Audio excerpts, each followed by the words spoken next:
National Herald case में गांधी परिवार को राहत के मुद्दे पर सियासी घमासान तेज है।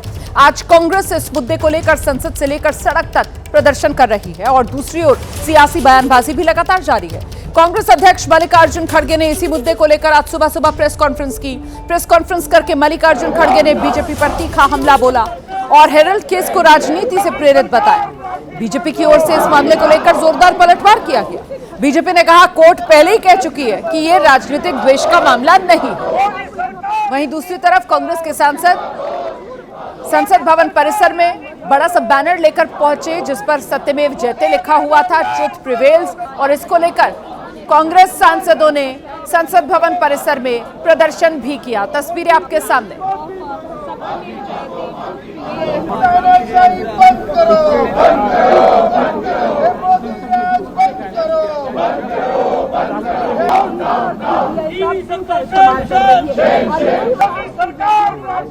इस उद्देश्य से ये लोग ये कर रहे हैं कि एक पॉलिटिकल वेंडेटा, एक द्वेष के दृष्टि से ये केस किया जा रहा है। ये लोग आज मनी लैंडिंग, सीबीआई ऐसे एजेंसीज को उपयोग करके हमारे कांग्रेस नेताओं को बदनाम कर रहे हैं।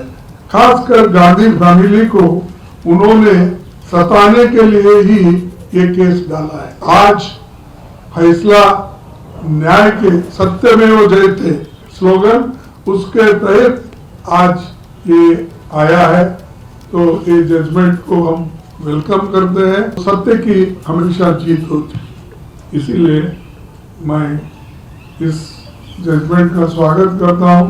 वो बेल पे बाहर हैं 420 करने के आरोप पर। वो मामला है अभी,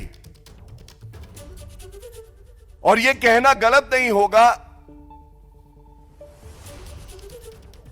कि सबसे भ्रष्टाचारी परिवार पूरे विश्व में राजनीति में कोई है तो वो नकली गांधी परिवार है।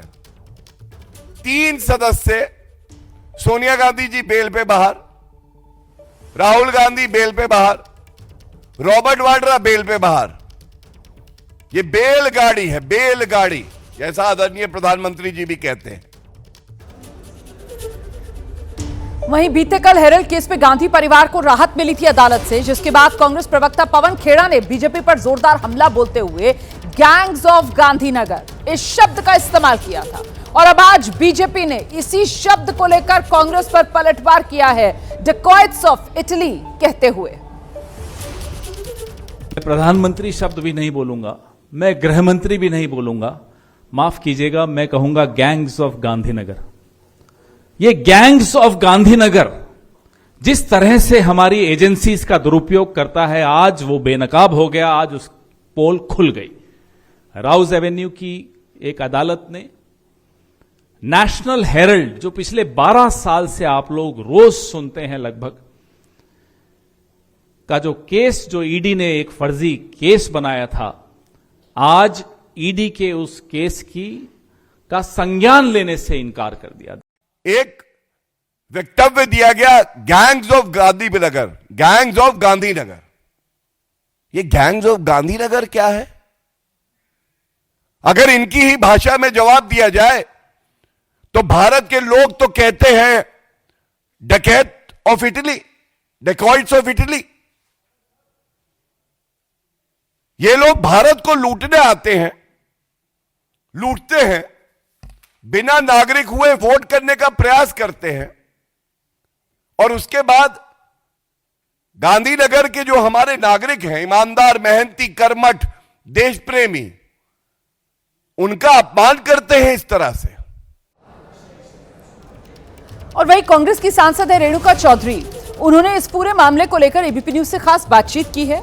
रेणुका चौधरी ने कहा कि नेशनल हेराल्ड केस में सोनिया गांधी, राहुल गांधी को जानबूझकर फंसाने की कोशिश थी। बीजेपी को इस मामले को लेकर गांधी परिवार से, कांग्रेस से माफी मांगनी चाहिए। मौजूद है रेणुका जी। आज प्रोटेस्ट हुआ और खड़गे साहब ने प्रेस कॉन्फ्रेंस भी की। कहा कि नेशनल हेराल्ड मामले में जो सोनिया गांधी जी, राहुल जी को फंसाने की कोशिश की गई थी, पहली दहलीज पे जो है कोर्ट ने खारिज कर दिया है। शुक्र है, कहीं तो इंसान भारतवासी उम्मीद रख सकता है कि न्यायालय में न्याय मिलेगी।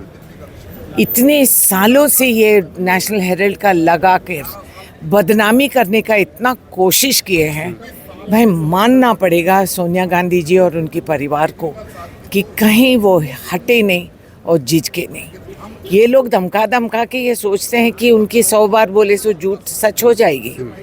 अब मैं कह रही हूँ आप माफ़ी मांगो, माफ़ी मांगो, माफ़ी मांगो, कान पकड़ो और बोलो कि हमारी ये प्रयास फेल हो गई और इन पे असल कानून लागू होना चाहिए for defamation, slander, liable, reputation खराब कर दिए, लोगों में शक पैदा करे जहां कोई बुनियाद ही नहीं थी। तो सॉरी पूछो, बोलो। वहीं राज्यसभा की सांसद प्रियंका चतुर्वेदी कह रही हैं कि जिस तरीके से ईडी का दुरुपयोग हो रहा है, अब ईडी को भारतीय जनता पार्टी में अपना ऑफिस खोल लेना चाहिए। प्रियंका जी, ये बताइए कि आज जो है ईडी के दुरुपयोग को लेकर कांग्रेस के सांसदों ने प्रदर्शन किया है, क्या कहेंगे आप? नहीं, मैं यही कहूंगी कि सही प्रदर्शन है। कह रहे हैं कि माफ़ी मांगनी चाहिए भारतीय जनता पार्टी को। जिस तरीके से झूठे आरोप लगाकर, बेबुनियाद आरोप लगाकर एक पॉलिटिकल एजेंडा चलाया गया, वो बेहद ही शर्मनाक है। और आज कोर्ट के डिसीजन ने वो साबित कर दिया है कि उसमें ना कोई सत्यता थी, ना कोई तथ्य है। मैं तो यही कहती हूँ कि सबसे ज़्यादा शर्म तो ईडी को महसूस होनी चाहिए कि आप बीजेपी के लिए सिर्फ घुटने ही नहीं टेके, आप नतमस्तक हो गए हैं। मैं तो यहाँ तक भी कहूँगी कि चाहे वो ईडी हो, चाहे वो सीबीआई हो, चाहे वो इनकम टैक्स हो और अब हमारा इलेक्शन कमीशन हो, क्योंकि देश सेवा में ना लगकर भारतीय जनता पार्टी की सेवा में लग रहे हैं। अपने दफ्तर बंद करें और भारतीय जनता पार्टी के हेडक्वार्टर्स जाएं, जैसे देश के जो टैक्स पेयर का पैसा है वो बचाए। आगे बढ़ेंगे, कुछ और खबरों का रुख करेंगे। देश की राजधानी दिल्ली प्रदूषण से यहां हाहाकार मचा है। वहीं दिल्ली सरकार लगातार प्रदूषण को रोकने की कोशिश में जुटी है। इसी के चलते दिल्ली सरकार ने वायु प्रदूषण को रोकने के लिए कुछ बड़े कदम उठाए हैं। सरकार ने सभी ऑफिसेज में 50% वर्क फ्रॉम होम की व्यवस्था लागू कर दी है, चाहे सरकारी दफ्तर हो या गैर सरकारी दफ्तर। दिल्ली सरकार ने इसके अलावा एक और फैसला भी लिया है। रजिस्टर्ड मजदूरों को अब दिल्ली सरकार 10,000 रुपए की मदद देगी। ये उन मजदूरों को मदद मिलेगी जो कंस्ट्रक्शन साइट पर काम पर लगे हुए थे, लेकिन निर्माण कार्य बंद होने की वजह से उनके सामने रोजी रोटी का संकट खड़ा हो गया है। ऐसे में दिल्ली सरकार पंजीकृत और सत्यापित मजदूरों को 10,000 रुपए की आर्थिक मदद देगी। तो ये 2 बड़े निर्णय हम लोगों ने किए हैं। पहला निर्णय सभी निर्माण मजदूरों के खाते में 10,000 रुपए, और दूसरा निर्णय आवश्यक एसेंशियल सर्विसेज को छोड़कर बाकी सबको मैंडेटरी 50% मैक्सिमम अटेंडेंस और बाकी वर्क फ्रॉम होम, ये गाइडलाइन आज श्रम मंत्रालय के द्वारा जारी की जा रही है। ये लगातार रजिस्ट्रेशन हमारा हो रहा है। 10,000 रजिस्ट्रेशन हमारे हो चुके हैं। जैसे जैसे रजिस्ट्रेशन, 2 प्रक्रियाएं, पहला रजिस्ट्रेशन, दूसरा वेरिफिकेशन, और डिपार्टमेंट पूरी स्ट्रेंथ के साथ इसमें काम कर रहा है।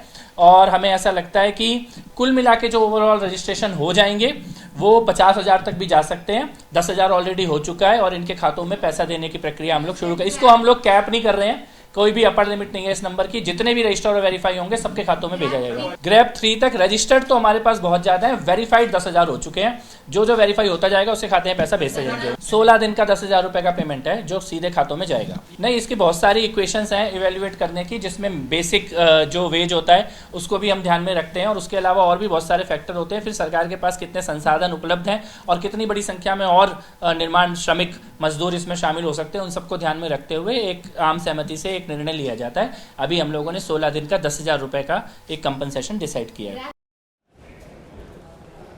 उधर दिल्ली के वायु प्रदूषण पर कांग्रेस सांसद रेणुका चौधरी ने बीजेपी पर निशाना साधा। तंज कसते हुए कहा, मैंने अपने बच्चों को मुंबई शिफ्ट कर दिया है, मैं अपने कुत्तों को भी अब मुंबई शिफ्ट कर रही हूं। वायु प्रदूषण यानी एयर पोल्यूशन अपने चरम पे है, लोगों को जीना मुहाल हो रहा है। आप सुना है कि आप अपनी फैमिली को शिफ्ट कर रही हैं कहीं बाहर? जी, मैं मुंबई शिफ्ट कर रही हूँ क्योंकि यहाँ भयंकर पोल्यूशन है। मेरा पोता 11 साल का लड़का है, उसके फेफड़े को खांसना शुरू कर रहा है, तो आई डोंट वांट दिस। और मेरे घर में कुत्ते भी खांस रहे हैं। कुत्ते भी खांस रहे हैं? बिल्कुल, कुत्ते भी खांस रहे हैं। मैं सोच रही थी क्या ये आवाज निकाल रहे हैं, तो पता चला कि पोल्यूशन हैज अफेक्टेड देम। वो बाहर दौड़ते हैं ना, तो उसको इफेक्ट हो गई। तो कुत्तों को लेकर तो ऐसे भी आप चर्चा में रहती हैं। हाँ, मैं क्या करूँ, मैं जानवरों को देखभाल करने वाले मैं अकेली हूँ।